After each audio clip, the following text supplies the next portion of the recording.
Bom dia, segundo ano. Espero que todos vocês estejam bem. Nós estamos aqui para mais uma aula de biologia e a gente vai começar hoje Biologia 1.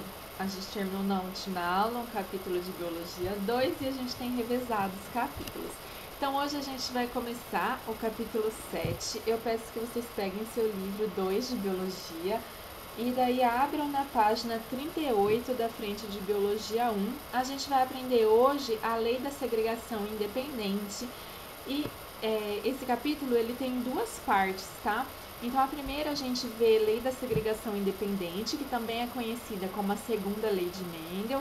Daí tem a parte da tarefa, mapa mental, e depois tem a segunda parte desse capítulo, que a gente vai ver a interação gênica. Então, se a gente aprender bem a lei da segregação independente, a gente consegue entender melhor a parte da interação gênica.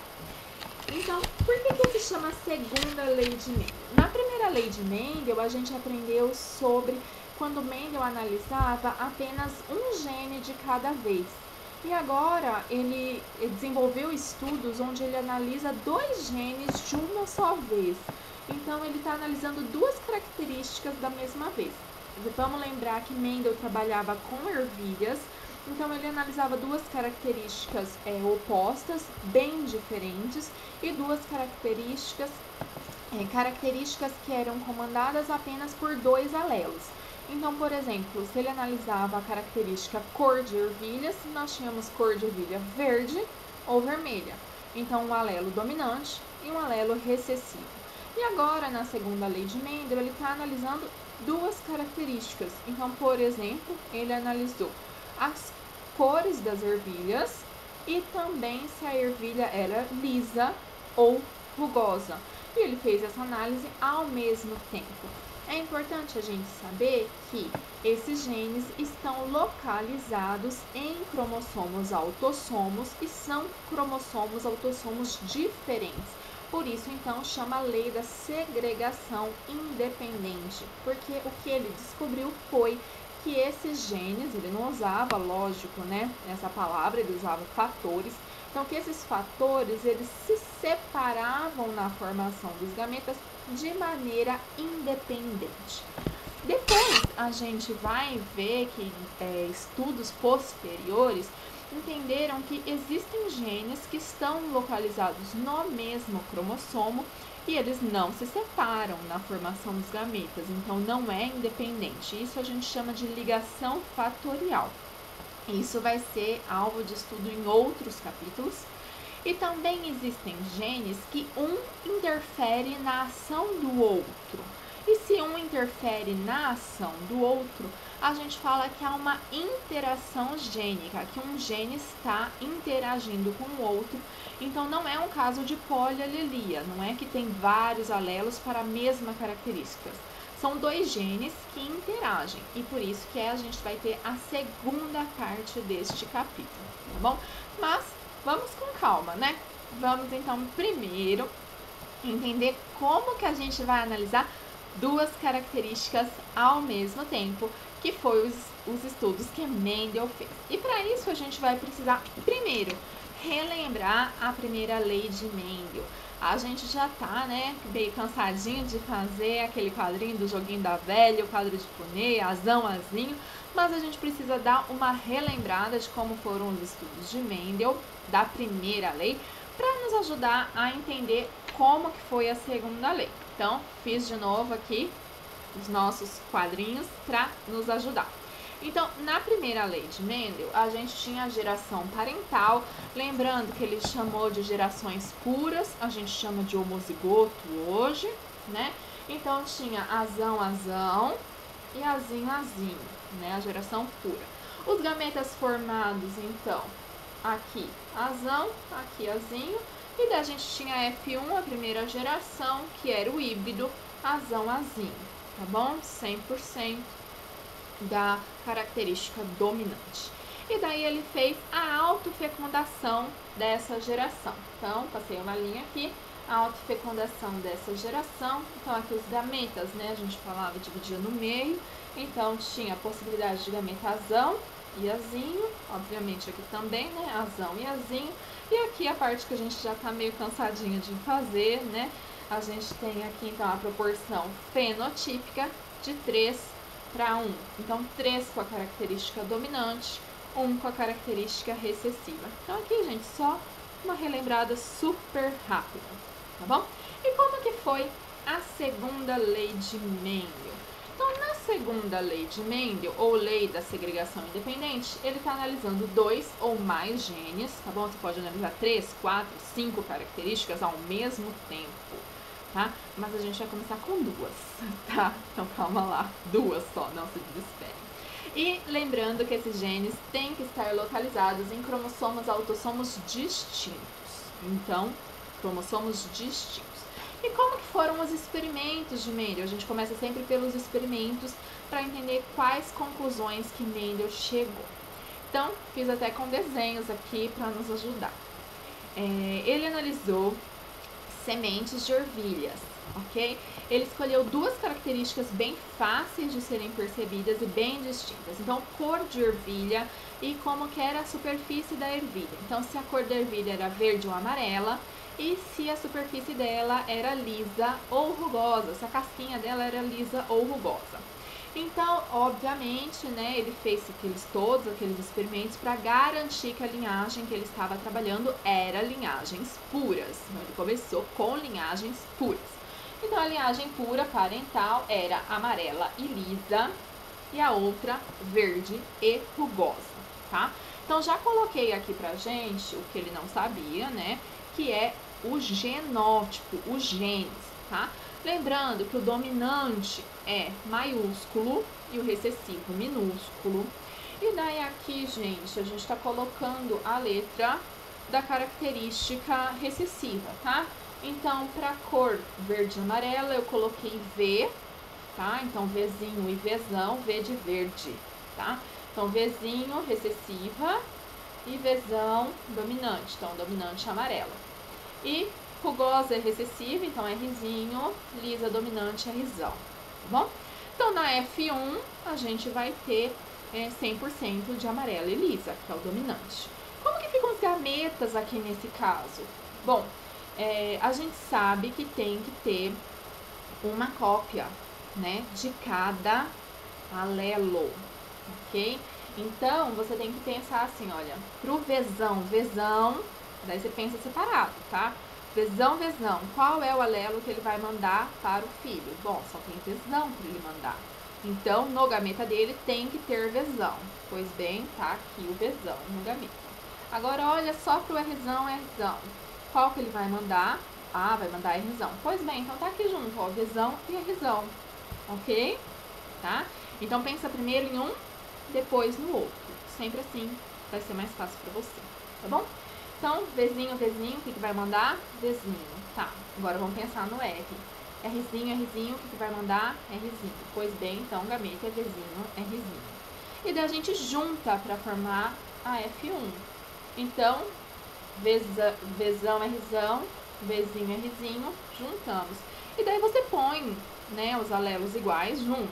Então, ficou aqui, ó, Bzão, Vzinho, Rzão, Rzinho. A gente põe os Vs juntos e os Rs juntos, tá bom? Então, ficou aqui a geração híbrida. Então, Vzão, Vzinho, ela vai ser amarela, porque Vzão é dominante. E Rzão, Rzinho vai ser lisa, porque o lisa é dominante, é Rzão, ok?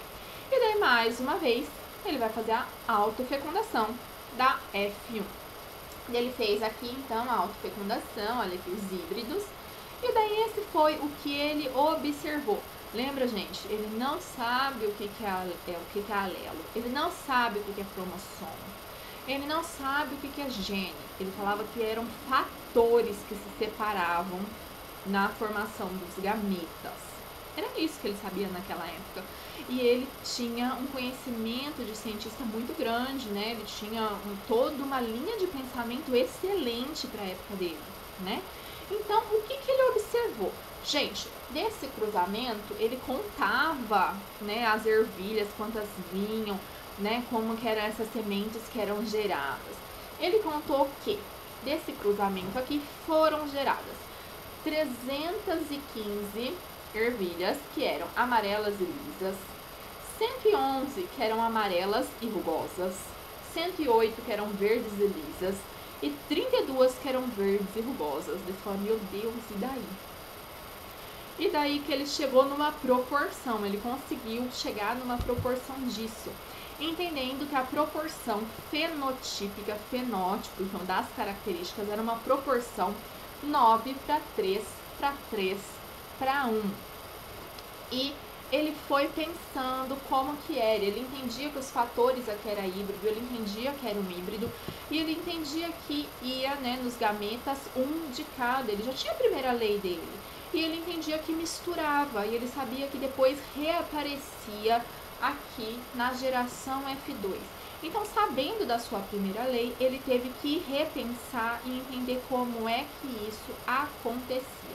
E ele chegou a certas conclusões que hoje nós conhecendo então genes, alelos e conhecendo meiose, que ele também não conhecia na época, a gente apenas comprovou o que ele chegou de conclusão.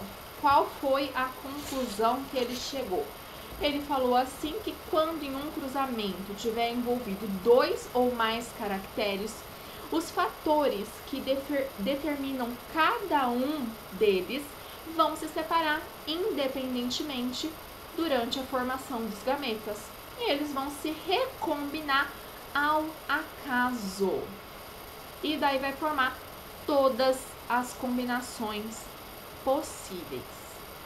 E daí fala, meu Deus do céu. Por isso que chama a lei da segregação, separação independente. Mas fala, meu Deus, acho que eu não entendi muito direito esse negócio, né? Como assim se separa ao acaso independente, formando todas as combinações possíveis?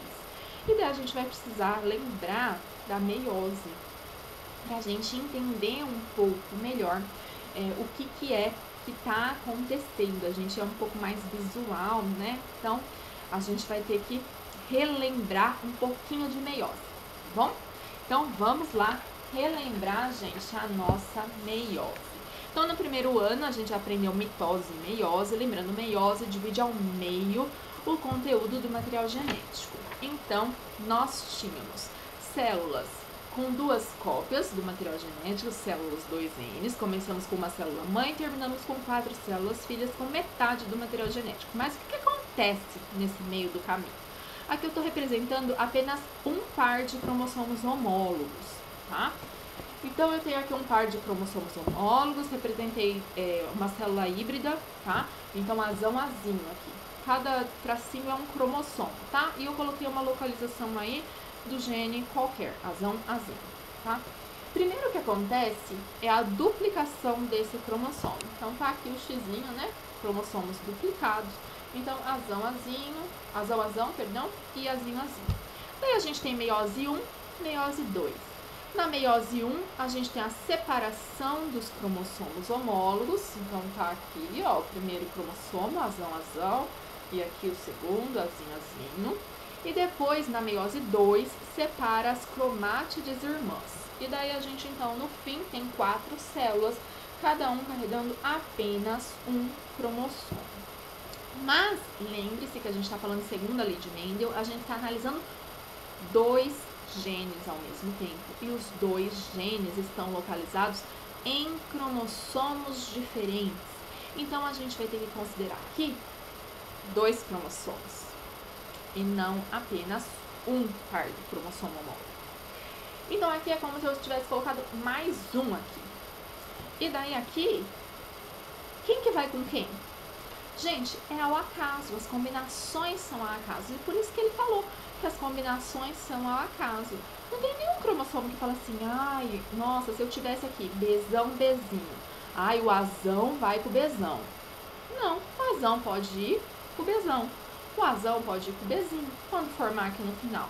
Aí vai formar 8 células? Não, gente, vai formar sempre 4. E as combinações são sempre ao acaso. Então, a gente vai ter que pensar como que se formam os gametas quando a gente está falando de segunda lei de Mendel. Então, vamos lá analisar como se formam os gametas. A gente não vai ficar precisando fazer meiose toda vez que a gente falar de segunda lei de Mendel. Tem um jeito mais fácil da gente fazer isso, tá bom? Bom, quando a gente está falando de homozigoto, é mais fácil. Então, por exemplo, aqui, ó, Vzão, Vzão, Rzão, Rzão, ou Vzinho, Vzinho, Rzinho, Rzinho. Daquele jeito que a gente já conversou, né? Primeiro deu Vzão, Vzão, bom, só tem Vzão para mandar para criança, né? Então, no gameta, você põe o Vzão. Rzão, Rzão, só tem Rzão para mandar para criança. Então, você põe o Rzão, o gameta dele vai ser 100% Vzão, Rzão. E Vzinho, Vzinho, Rzinho, Rzinho, mesma coisa, né? Só tem Vzinho para mandar para essa criança. Então, você põe o Rzinho aqui. E Rzinho, Rzinho, bom, só tem Rzinho para mandar para essa criança. Você põe o Rzinho aqui, gameta, Vzinho, Rzinho. Mas no caso que eu tenho seres heterozigotos, né? Como que a gente faz aqui no duplo heterozigoto? A gente vai fazer o que a gente chama de técnica do chuveirinho, tá? Então, o que você vai fazer? Lembra que eles se combinam ao acaso? O importante é que no gameta eu tenho que ter uma cópia de cada um dos alelos. Uma só, gente, porque você recebe uma do pai e uma da mãe. Então, só pode ter uma de cada um dos alelos. Isso é muito importante. Você não vai receber Vzão e Vzinho do seu pai, Vzão e Vzinho da sua mãe, não. Uma de cada. Então, fiz aqui maior para ficar mais fácil, fiz colorido para tentar não ficar tão bagunçado assim, tá? Então, vamos lá. Vamos começar aqui no início. Então, uma do V. Então, comecei pelo Vzão. Uma. Veio aqui o Vzão. E uma do R.